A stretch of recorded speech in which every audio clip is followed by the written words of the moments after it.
My name is Dr. Elias Carter. I've spent most of my life studying economic history, trying to understand money and the decisions people make with it, and how those decisions can follow us for years, sometimes for generations. Then this watch came into my possession. Now, I wish I could tell you exactly how it works.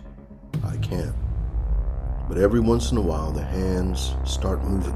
When they do, I know I'm going somewhere. I just never know where or when. 1996, that's where it took me. And that's where I met Marcus. Marcus was 25 years old. He had just started his first real job, and for the first time in his life, somebody was talking to him about a retirement plan. His employer would even match what he contributed. Now that caught my attention. So I asked him, "They match what you put in?" He said yes. So naturally I asked, "Well, how much are you putting in?" "Nothing," he said. I thought maybe I misunderstood. "Nothing?" "Nope, nothing." So I asked the obvious question, why not? And Marcus looked at me like the answer should have been obvious. He was 25 years old. Retirement was decades away. He had bills, things he wanted to buy, places he wanted to go, and besides, I've got plenty of time. There it was, plenty of time. I've heard that one before. I wanted to explain something to him, but before I could, oh no, the watch activated. 2026, 30 years later, and there was Marcus. Older, of course, but I recognized him immediately. And thankfully, somewhere along the way, Marcus had started investing.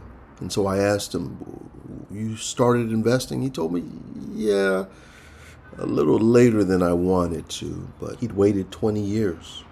20 years that his money could have been growing. 20 years that he could never put back into an account. And before I had much time to think about it, the watch activated again.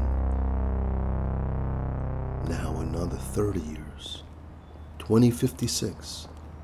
Marcus was now 85. And as I watched him, something occurred to me. 30 years didn't feel like 30 years to Marcus either. It rarely does. When you're 25, 20, or 30 years sounds like forever, until it isn't. And that's what the watch was trying to show me. Marcus thought money was his biggest advantage. It wasn't. Time was. There's a principle behind what happened to Marcus. It's called compound interest. Compound interest is what happens when the returns on your money can begin generating returns of their own. In other words, your money has the opportunity to make money.